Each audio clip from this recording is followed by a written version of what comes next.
All right, ladies and gentlemen, we are back. I was unavailable for most of the summer. I was overseas, so I couldn't record. Um, but now, hopefully, that the games are actually starting, we can get some groove going, some mojo going. I keep seeing these people being like, "Man, we have such footballing fatigue. I mean, I can't. Oh, there's so many games. I wish it was longer. Oh my god, fuck that. Bring the games on, man. I'm excited. Okay, I don't understand these people. Oh, footballing fatigue. If you're fatigued, TV off. You don't have to watch. Nobody's making you. Listen, if nobody wants to watch, I want to watch. Okay, so I don't really have a concrete topic for this video, so I decided to just put every random prediction I have for the season and just put them all together and say, this is my future I told you so's. The problem I have is that all my predictions are very layered on top of each other, so I feel like if one of them fails, like there's one that all the other ones cascade on top of. So if that one fails, then I feel like the rest will fail. And then there's the possibility that everybody can come back to this video and say that you suck and all your predictions were wrong. Very possible. Very, very possible. But at this point, we're already here, so we might as well do it. Okay. Napoli will repeat as Serie A champions. Honestly, not because I'm so convinced over the overwhelming. I mean, they limped to the title last year, as we know. But they have strengthened. At least on paper, they've signed a lot of players. And I think they're the only team that can say they've strengthened. So at that point, it's whatever. Like, they're the ones. Milan won't get top four. I'm pessimistic as always. I see them all, by the way. I don't reply to them. But a lot of the Milan fans are like, oh man, this guy, he makes us look so bad to the Premier League fans or whatever. I'm like, I'm not making anybody look bad for anything. I just win some games, then I would look stupid. But they never win. So it's like, obviously, I'm always right.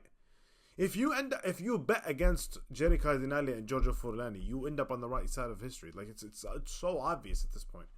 Like, just say that those guys suck at their job and whatever they produce will be bad, and you're right. Automatically. Doesn't even matter. Like, they're like, oh man, Jashari's gonna be so good, and he might be the best. I've never watched him. I've never even this is what I'm saying. I haven't even bothered. I've never watched him, and it doesn't matter if he's good. It doesn't matter if he's good, because he can't raise this sinking ship. And if he is that good, if he's as good as Reinders or as good as Tonali, they'll just sell him. So it doesn't matter. It literally does not matter. Good or bad, you're getting nothing out of it. Atalanta won't miss a beat. I predicted Atalanta's downfall. I thought they rely on Papu Gomez. This is a decade ago when they were really reliant on Papu Gomez. I thought, at least. And I thought, when Papu leaves, it's going to all collapse. And he had the fight with Gasperini, and he ends up going to Sevilla. And I'm like, this is it. Their whole run is over. It all depended on Papu and how incredibly creative he was. And they've just gone from strength to strength for an entire decade. And now they lose Gasperini, right? And if there is a moment for them to finally collapse, it's this. But I just believe in the strength of what they do as an organization so much that I honestly don't think they're going to miss a beat. I have my breakout player of the year. I haven't done for any other league. I just see that. I think it's going to be Matias Sule. I guess you can kind of say he might have already been breakout player of the year at Frosinone. But that's not I'm talking about, like, he's going to dominate the league. That's the kind of breakout I'm predicting for him. Okay, the Premier League section is where it gets a little cascading, right? It's all based on this one prediction, and then everything else kind of falls together, okay? If this one happens, I believe everything else I'm going to say. If it doesn't happen, then I kind of don't. I believe, first of all, Alexander Isak will stay at Newcastle. He will play, okay? Liverpool won't get him, might not have enough time to recover.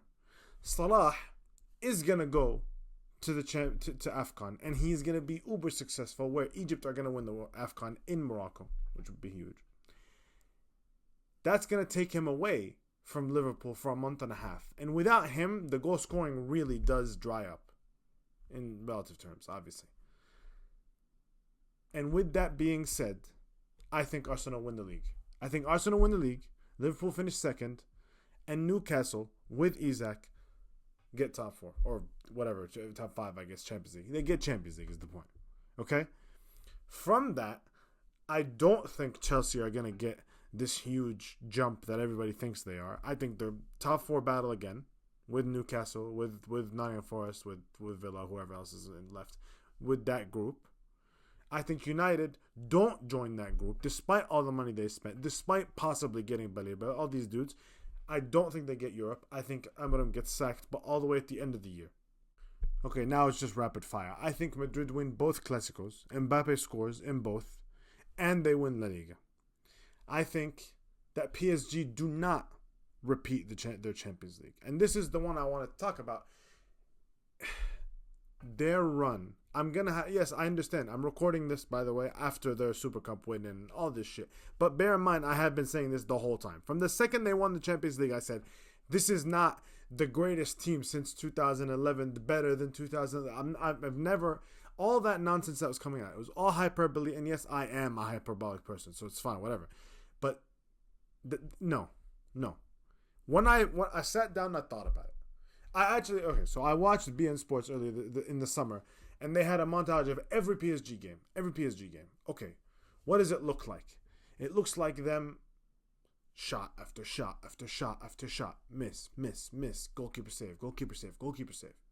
Right? And then against Girona, Gazzaniga gives them a goal. Against PSV, deflection. A bunch of different cascading things ended up going in their favor to get them out of the group stage. Then they add Kvaratskhelia, they go to another level, where they still dominate Liverpool, lose at home. They go away. They almost lose right there. They go to penalties. They almost lose in normal time. They go to penalties. They win because Gigio's an unbelievable, ridiculous, historic penalty shot stopper. They go against Villa, almost get beat by an incredible comeback, and probably could have, by the chances in that second leg, in that second half of the second leg, they could have lost. Absolutely no doubt about it. The chances Villa missed were huge. They go to Arsenal. They win. But they did not dominate. Okay, Arsenal had all their chances. And then in the final, thankfully to them, we will forever be in your debt. They wiped the fucking floor with Inter. Okay? And all that put together, especially with that huge win at the end, everybody's like, this is the greatest thing since sliced bread. And we have been a little deprived of a team that's that kind of this entertaining. So everybody's just jumping on the bandwagon. Everybody's hyperbole. Okay? If you really want to compare it to the 2010s teams, from 2010 on, that 15 years, this is maybe the 6th or 7th best team in that time. Champions League run based. Okay?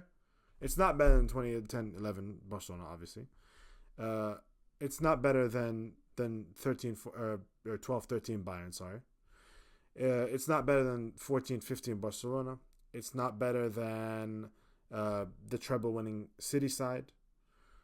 I feel like I'm forgetting somebody here. Oh, it's not better than whichever one of the Madrid teams just wiped the floor with everybody. One of the three peats. Two of them were like nonsense teams. One, I think it was 17-18. They just wiped the floor with everybody. Okay? Those were real dominant runs where you look at those games and you think there wasn't even half a second where anybody doubted these teams. Okay? I might have missed one or two. But regardless, 2010's Inter, not as dominant, but arguably just as good. So that's the kind of team you're comparing it to. It's that 6th and 7th and 8th level. That's what this team was. Okay? And I'm not saying this as high. Again, they just won yesterday. Okay? So I'm not saying this as revisionism. You can go and look at my tweets literally the day they win. I'm like, this is a great team, a historic, the best final win ever. They get that. But everything else is a lie. Okay? And we are at the point in football where every single time somebody wins, we have to mythify the way they won. The way they won is the way everybody has to play. Okay? They keep trying to make a meta. They keep trying to say, like, you know how in basketball, like, you gotta shoot threes. Cool. They keep trying to do that in football. It's just not true. It's not real. The meta is play whatever gets the best out of the talent that you have at your disposal. That's the meta. That's it. Okay? Do certain things help you or are more conducive to a higher ceiling, to a more consistent level? Absolutely. Your goalkeeper can make saves and he can play the ball at the back? Well, I mean, what better? Absolutely, that's better than one or the other. For 1,000%. Right? But if you have one and not the other, can you all of a sudden, oh man, we can't win. Well, all the teams in Europe are telling you that's bullshit, right? Courtois is at Madrid. Donnarumma just won the Champions League and was a huge and heavy contributor in that. And now City want him. A team that historically has never... Pep has only ever signed ball-playing goalkeepers, right? Even the mastermind of the sweeper keeper is saying, this is not as important as we thought it was. It's not, okay? The same way fullbacks or center backs at fullback, not the thing. Everybody thought, this is the great innovation of football. This is the best thing ever, okay? And now nobody wants to do it because you know why? We got some good fullbacks, okay? Nobody has ever watched Nuno Mendes and was like, man, look at all this, like all the things that he could do on the ball. You know, that one-on-one defending. He's fast. He's quick. He could really handle wingers. And then when he gets the ball, electric pace, shooting ability, dribbling ability. You think anybody's ever watched that? Man, I wish that was Nathan Ake. You know, I wish that was Ben White. You know, I need Alexander Zinchenko right here in this spot. That's what I want instead of Nuno Mendes. Is that what you think anybody's ever watched? No. You get a great fullback, you play him at fullback. That's the way to play. Okay? It's not any better or worse based on style. It's you get the talent. The talent is the talent. That's it. Okay? The number 10 position is not dead. What else? What else? Oh, I mean, now it's all 11 players have to be, they just have to be OOP, but out of position, baby. We got to be monsters. Everybody has to be. Everybody. Okay? It's never been the case, by the way. Never, ever in the history of football, right, has every single player been like a real pressing machine. Never. Okay? And it's not this time. Salah, again, Liverpool almost beat them on penalties. Salah is like chilling at the halfway line. Like, just, you know, when you guys win the ball, I'll be right here. Okay? And I'm not saying that it's not better. Okay. It is absolutely, unquestionably better if all 11 players can press. Okay? I will never deny that. But can you win without it? Absolutely. All the other teams have. And can you win without it now? Absolutely. What PSG have shown you is that this is probably the best way. The way they play is probably the best way to dominate a football game. Okay? What they have also shown you is that without a real box presence, and I'm not saying get a striker and replace Dembele. I'm not stupid, okay? What I'm saying is this is the limitation to the way they play. Dembele being so brilliant dropping back allows you to do so much and allows you to dominate the game. But then how often are the margins going to go in their favor when they're so tight? When the margins at the end they end up being so tight, how often are they going to go in their favor? When they don't have a striker that's going to get them that 4-0 win. You know what I'm saying? That was the difference. When City won the treble, it was 4-1 here and 3-0 here and 6-0 here and 4-7-0. They were just wiping the floor out of teams. Same thing with MSN, Barcelona, and so on and so forth. How long can the margins go in your favor in such a tightly contested sport? If you don't have a guy who's really gonna just go above and beyond and kill that game off very often, it's gonna be tough. I tweeted, "Would you take PSG over the field?" And 40% people took PSG over the field. That's how hyped. This was right after they won. That's how hyped these dudes are. Okay, that's the level of team people think they are. I'm left with my last take. One that I say almost every year, and it's never true. It's never right. And I have no reason to believe it will be true this time. But I'm going to say it nonetheless, because why not? I think this is the year Diego Simeone lifts the Champions League. Alex Baena and Julian Alvarez are going to team up in a duo that will be legendary. Again, I don't know how much I believe this, but I'm saying it into the universe, okay? I think this is gonna happen. It's the year, okay? Johnny Cardoso and Pablo Barrios is a midfield that gives me confidence. How long I have hated Rodrigo de Paul. He's finally gone. And somehow they're trying to replace his Argentinianness with Nico Gonzalez. But I'm gonna pretend and I'm gonna pray and hope that doesn't happen. I think Atleti are gonna win the Champions League. My final 3 takes Props. I think Joao Pedro is going to have less than 8 non-penalty goals. I don't care. I'm just going to put it on video because I've said this before and everybody's like, I'm an idiot. Gyökeres is going to have 20 plus league goals. And Omar Marmoush, who I've seen a lot of a lot of City fans doubt for some reason. He is going to get 15 league goals too. Okay, that's all I have. I'm not going to lie, it's very late at night, and it's a less energetic episode. I'm sorry about that, but I did want to get something going just so that I can, next week I got it. Again, I think the games will make this easier. I'm not a transfer window person, as much as I know those are the videos that got hype, but like, I don't want to be a transfer window person. I love the games. I want to watch the games. I want to talk about the games. So hopefully next week we'll be back with something better.